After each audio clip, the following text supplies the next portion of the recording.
Nivadika eo amin'ny taranja jujutsu kosa indrisika dia niatrika fanana izy ireo izay nikarakara lalao karazan'ny ara-piralaina ihany tamin'ity farany herinandro ity tetsy amin'ny ANS Ampeflo azo lazaina fa efa mahazo vahana tanteraka ity taranja jujutsu ity eto amintsika.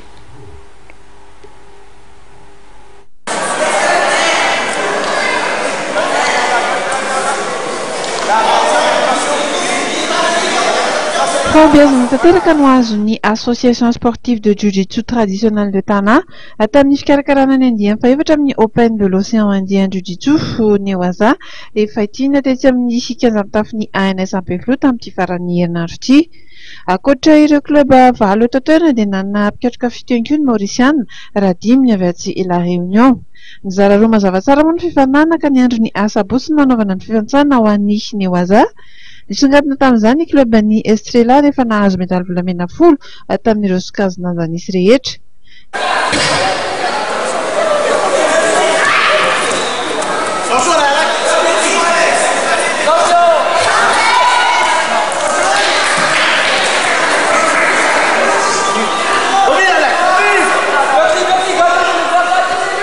Ny andron'ny alahady kosa dia ny fahitiana indreny nataon'ny mpikatroka.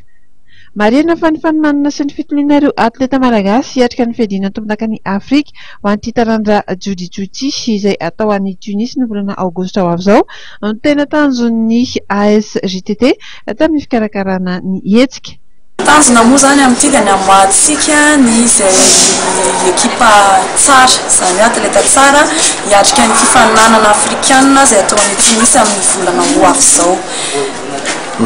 Mety azo ampahafantarina miteny fo hoe inona marina ilay jiu-jitsu mizara firy izy amin'ny ankapobeny? Ny jiu-jitsu zany tokony izy dia mizara telo. Ny anankiroa amin'ireo telo ihany nataontsika. Ny izany telo zany Newaza izay combat au sol, fighting izay fitambaran'ny karaté judo sy Newaza mitambatra. Dia ny duo moa zany karazana kata zany manambatra an'ireo Newaza karaté sy judo ireo. Raha ho anareo mpikarakara ny fahitanareo azy izy amin'ireo karazany misy irony hoe voafehan'ny malagasy hatreto? Voafehan'ny malagasy aloha zany hatreto izy anankiroa izay mampatonga anay manao an'ilay fifaninanana zany. Newaza moa zany raha malala fa maro dia maro ny club misy amin'izao fotoana izao dia voafehantsika tsara zany par rapport amin'ny international moa zany tsika efa manana niveau avo dia avo. Eo amin'ny fighting indray hitantsika hoe izy rapitsika zany manana combattant tsara ihany koa izay efa nandray anjara koa tsika tamin'ny combat games dia hitako fa ho avo dia ho avy ihany koa ny avo teknika mitsindray manety. Fahitanareo anazy hoe tsy misy fifanindrina eo amin'ny hoe ankizy mpanao judo sy ny manao jiu-jitsu hoe lasa teo amin'ny jiu-jitsu daholo dia mety hamono ny judo?